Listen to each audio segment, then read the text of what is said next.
Good morning. Imagine receiving a beautiful bouquet of flowers, and upon arrival, the first thing you do is you extend your natural senses to the petals to take in a scent that you mentally know is awaiting you, notice upon contact.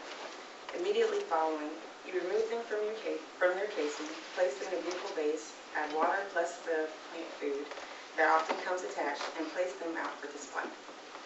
Never does it cross your mind to mutilate or pull the petals apart, thus destroying the very essence that make it a flower.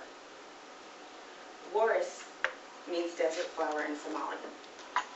I would like to introduce you to Waris Duri, a desert flower once mutilated who somehow managed to resurrect her original essence and flourish, enabling her to furnish the seeds that might allow others to take root and bloom. When Waris was 5 years old, her mother took her to a gypsy woman, and they held her down on a rock and removed flesh from her genitals. They sewed 2 holes and they punched holes for it to allow her to urinate, and that was the only opening that she would have.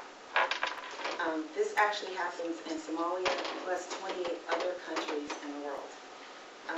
The Quran basically says that female circumcision is necessary to get rid of the evil, basically, that women are born with.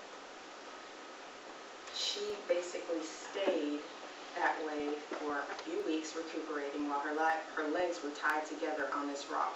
And the only thing she could do was pray that she wouldn't die from infection like her sisters before her. Waris comes from a family of nomadic herders, and her playground basically was a Somalian desert where she ran with giraffes, zebras, and other wildlife. At the age of 13, her dad approached her and told her that she would marry a 60-year-old man that would take her off into the desert, and she would basically make babies with him until he died, probably 10 years later. Well, I guess people live longer than that, right? So she decided to leave on foot and head for Mogadishu, which is the largest city, of course, in Africa. And during that time, during the escape, when she just basically did it on foot, she fought with a lion, and she also, a rapist actually attacked her, and she hit him over the head and killed him, but she continued on. She reached Mogadishu and reached her uncle, who had just been announced as ambassador to Britain, representing Somalia. So she left with him and as his maid, basically, and she worked as his maid in Britain as an illegal citizen at this time. So later on, she does become a citizen and works for McDonald's. Okay. At McDonald's, she basically started taking night classes and learned how to read and write English.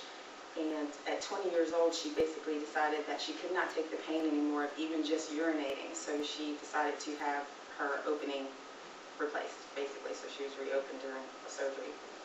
And she still worked at McDonald's, still took her classes, learned English, and basically became a citizen at that time in Britain. The photographer came into McDonald's, thought she was beautiful, and basically decided that she would make a great model. And she didn't know what model was, so she had to keep learning English until she finally realized what the photographer wanted from her, and she went back, contacted him, and ended up becoming a model, following in the footsteps of her role model and cousin, Iman.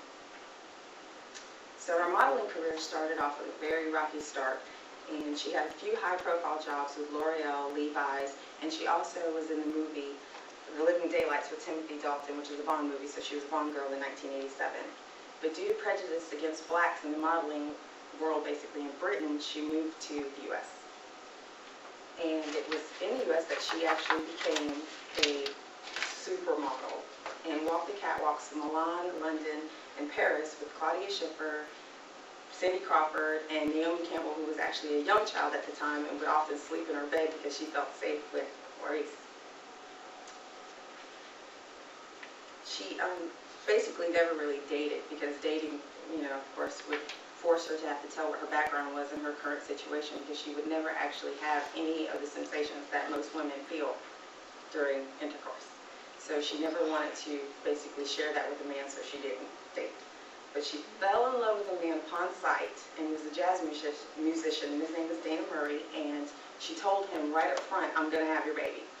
So she actually did in 1997, and his name was Ali.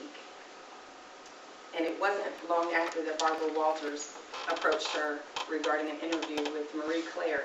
Just regarding her supermodel status and her modeling career and her history. But it was at this point that she decided to discuss the sacred Islamic religion and ritual that she had faced in Africa that almost 2 million women face, including in Germany and the Netherlands. So it's a big thing also throughout Europe. And it's basically called genital mutilation.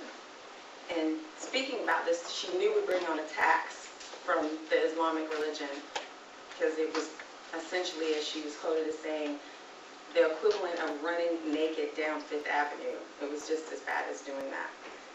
And this basically marked the new career for her as a vigilante and a warrior in the fight to save millions of women worldwide from a once secret degradation. So she took charge the same year as Alik's birth and published her first book called Desert Flower, which was an autobiography of her life. And she became the national spokeswoman for the UN against female circumcision and gave up modeling. Her official post became the special ambassador for women's rights to Africa, and she later published another book in 2005 called Desert Children, which took up the cause of Islamic women in Europe, genital mutilation, and addressing the 500,000 that are still at risk, especially in Germany and the Netherlands. And today, Boris Dury actually lives in Vienna due to an attack that happened in New York City for basically a stalker. You know, she was so beautiful, and he stalked her for a while, attacked her in her home, and she felt she wasn't safe anymore and left with her son and moved to Vienna. And she still continues her fight. She gets with a lot of politicians and Nobel Prize winners, filmmakers, to basically join her cause to fight this epidemic. And you can find more information on her website. And basically her mission continues to abolish the brutal mutilation that she and many others endured and continue to endure, hopefully allowing other women of the Islamic faith to bloom as only nature intended. And you'll see my sightings at the bottom, as well as her main foundation website. Thank you. Webster defined the word immigrant as